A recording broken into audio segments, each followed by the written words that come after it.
खाना खाने के बाद हमने इनको देना था सरप्राइज़ जो कि हमने रेडी किया हुआ था। 12 बजे के बाद उनका जो हो जाएगा वो स्पेशल डे होगा, उनके लिए वो स्पेशल टाइम हो जाएगा, तो मैं उसी टाइम ही सरप्राइज़ दूँगी उनको खाना-वाना खिला के, उनको जो है ना आराम से रेस्ट के लिए उनके गेस्ट रूम में उनको भेज दूँगी। फिर उसके बाद जो है ना 12 के बाद मैं और अदील हमने यही सोचा है कि हम उनको सरप्राइज़ देंगे।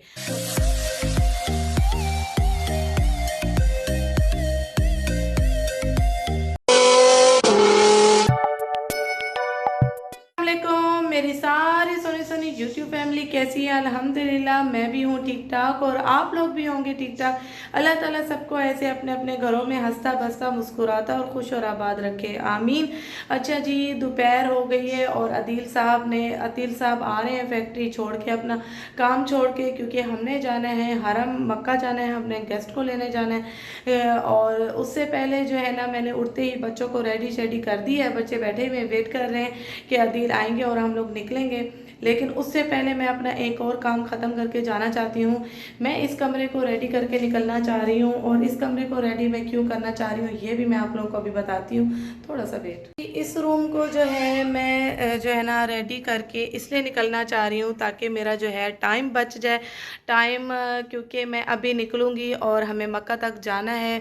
45 मिनट्स का जो है वो रास्ता है, तो वापस भी आना है हमने, क्योंकि फिर वापस आके मुझे जो है ना उनके खाने की डिनर की भी तैयारी करनी है और वो भी थके हुए होंगे, तो उनके सामने ये और देना भी सरप्राइज़ है और उनके सामने ये सब कुछ हो नहीं पाएगा, तो इस वजह से मैं इस कमरे को रेडी करके निकलना चाह रही हूँ।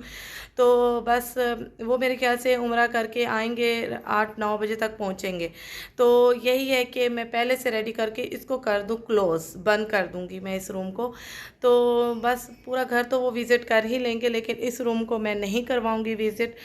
तो इसको जो है ना मैं ओपन करूँगी 12 के बाद, क्योंकि 12 के बाद हो जाएगी डेट चेंज, उनके लिए होगी वो डेट स्पेशल।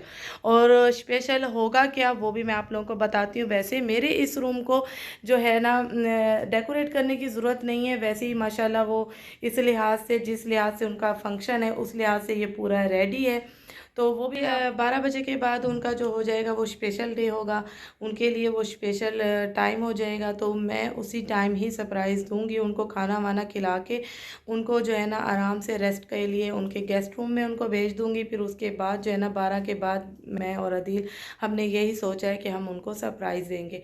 और सरप्राइज़ इसलिए देंगे क्योंकि उनकी आ रही है वेडिंग एनिवर्सरी। तो वेडिंग एनिवर्सरी के लिए मैं ये कमरा जो है ना उनके लिए रेडी कर रही हूँ। तो मैंने बैलून वगैरह जो है ना फुला दिए हैं और यहाँ कैंडल्स रख दिए हैं सामान, और ये लाइट मैं ऑन कर दूँगी। ये लाइट रखी है और वापसी आके वहाँ से हम जो है ना केक भी परचेज़ कर लेंगे, केक भी हम ले लेंगे वहाँ से आके, मक्का के रास्ते से आके। यानी अदील यही कह रहे हैं कि हम सारा अपनी तरफ से रेडी कर देंगे ताकि हमें बाहर निकलना ना पड़े, ताकि उनको शक भी ना हो। तो एक सरप्राइज़ है तो फुल एक सरप्राइज़ ही दिया जाए।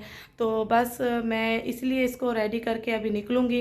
बैलून मेरे पास ये सारा सामान ऑलरेडी पड़ा हुआ था, मैं कोई बाहर नहीं निकली, कोई शॉपिंग के लिए नहीं निकली, क्योंकि अदील अक्सर मुझे सरप्राइज़ देते रहते हैं और मैं बच्चों के लिए जो है ना ये चीज़ें रखती हूँ, बैलून वगैरह या ये चीज़ें। तो बस ये घर में ही पड़ी थी मेरी सारा सामान। तो ये बैलून भी मेरे पास रेड और ये वाले पड़े हुए थे पिंक कलर के, तो ये मैं लगा दूँगी, मैंने इसको वो कर दिया है, तो ये मैं लगा दूँगी केक के ऊपर। और ये बैलून मैं लगा दूँगी टेबल के ऊपर। बस मैं इसी टेबल को ही डेकोरेट करूँगी और ये जो कलरफुल लाइट है ये केक के चारों तरफ मैं फैला दूँगी। बस मैं बाकी मैंने कहा इस कमरे को इतना डेकोरेट करने की ज़रूरत है नहीं, तो उनकी जो है सरप्राइज़ की जो सरप्राइज़ पार्टी है उनकी वो रेडी हो जाएगी। तो बस अब मैं इसको करने लगी हूँ रेडी, फिर रेडी करके मैं आप लोगों को इसका जो टेबल का फाइनल लुक होगा वो आप लोगों को मैं दिखाऊंगी।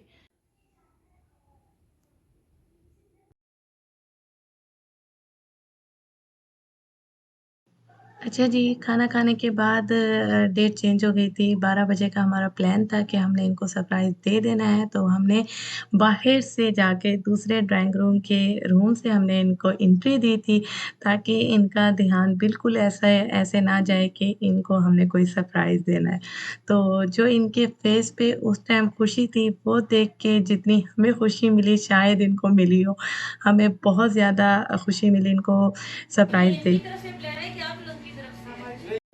मेरी भाभी को बिल्कुल भी यकीन नहीं आ रहा था कि ये सब हमने किया है, क्योंकि उनको शक हो रहा था कि अदील के साथ मिलके भाई ने ये सब दिया है, जबकि भाई खुद बहुत ज़्यादा सरप्राइज़्ड हुए थे कि ये हो क्या। Thank you so much, thank you so much. तो आपने वेलकम यू। सरप्राइज दिया, वाकई इट्स अ बिग सरप्राइज। यानी कि हाँ, मेरा ये ख्याल में था वो ये था कि जब हम लोग आएंगे ना तो डिसाइड करेंगे कि यार आज हम लोग आ रहे हैं थके हुए और कल का क्या प्लान है। हमारे इसमें ये था कि हम आपको बोलेंगे जी कि यार नहीं, ठीक जो है। 12 के बाद का मज़ा है वो दिन। लास्ट टाइम जब हम मिले थे गुल की बर्थडे पे, तो हमने एक-दूसरे को बर्थ वाली डेट भी बताई थी और एनिवर्सरी की डेट्स भी बताई थी, और इत्तेफ़ाक से मुझे वो डेट याद रह गई थी, और इत्तेफ़ाक से उनका जो है यहाँ जद्दा आने का प्लान, मक्का और उम्रा और जो है मदीने की ज़ियारत उनकी के दौरान ही ये डेट आई थी। तो बस मैंने अदील साहब से मुआहदा कर लिया था कि मैंने उनको सरप्राइज़ देना ही देना है। जबकि अदील साहब ने मुझे बोला था कि वो उम्रा करके आएँगे, थके हुए होंगे, वो किस तरह से वेडिंग एनिवर्सरी को अटेंड करेंगे। मैंने कहा जो भी है, मैं खाना जो है जल्दी लगा दूँगी, खाना भी उनको दे दूँगी, रेस्ट भी वो कर लेंगे, और इत्तेफ़ाक से ये उम्रा करके फ़ारिग होके जल्दी आ गए थे। यानी इनको गुल की तो ज़ाहिर-सी बात है, छोटा-सा बच्चा उनका मेरे पास था, तो उन्होंने इशा की नमाज़ से फ्री होते ही ये पहुँच गए थे हमारे पास। फिर मैंने खाना भी 9 बजे तक इनको दे दिया था। फिर भाई माशाल्लाह, भाई ने 2 आवर्स रेस्ट भी ली थी, भाई नींद भी कर चुके थे, और फेरी भाभी के साथ गपशप भी मेरी काफ़ी हो चुकी थी। बस फिर मैंने कहा कि जैसे ही 12 बजे, मैंने फेरी भाभी को भी बोल दिया था आप कमरे में जाएँ और रेस्ट करें, आराम से सुकून करें। तो बस हमने पीछे से जो है ना, आदिल साहब ने और मैंने जो है ना प्लानिंग शुरू कर दी थी कि बस देना ही देना है। हालाँकि आदिल साहब बोल रहे थे कि वो थके हुए होंगे, उनको रेस्ट करने दो। मैंने कहा जो भी है उम्रा उन्होंने कर लिया है, लेकिन मैंने तो अपना सरप्राइज़ देना ही देना है। तो बस मैं उनकी बहुत ज़्यादा थैंक्सफुल हूँ कि उन्होंने मेरा ये सरप्राइज़ कबूल किया, इतने थकावट के बावजूद, और इतना ज़्यादा, यानी कि आसान बात नहीं है, उम्रा करके आए थे, इतना लंबा सफ़र करके आए थे, उसके बावजूद उन्होंने मेरा ये सरप्राइज़ जो है ना एक्सेप्ट किया, और बस मुझे बहुत ज़्यादा खुशी मिली, बहुत सारे दिल से दुआएँ भी निकली कि हमने ये 3 दिन बहुत ज़्यादा मज़े के गुज़ारे, बहुत अच्छा लगा, और इत्तेफ़ाक से जो है ना, ये डेट भी हमें मिल गई, और हमने इनको सरप्राइज़ देने को मिल गया हमें। मैं बहुत ज़्यादा थैंक्सफुल थी और बहुत ज़्यादा मैं खुश भी थी। सोचा आप लोगों के साथ भी ये शेयर। Happy anniversary.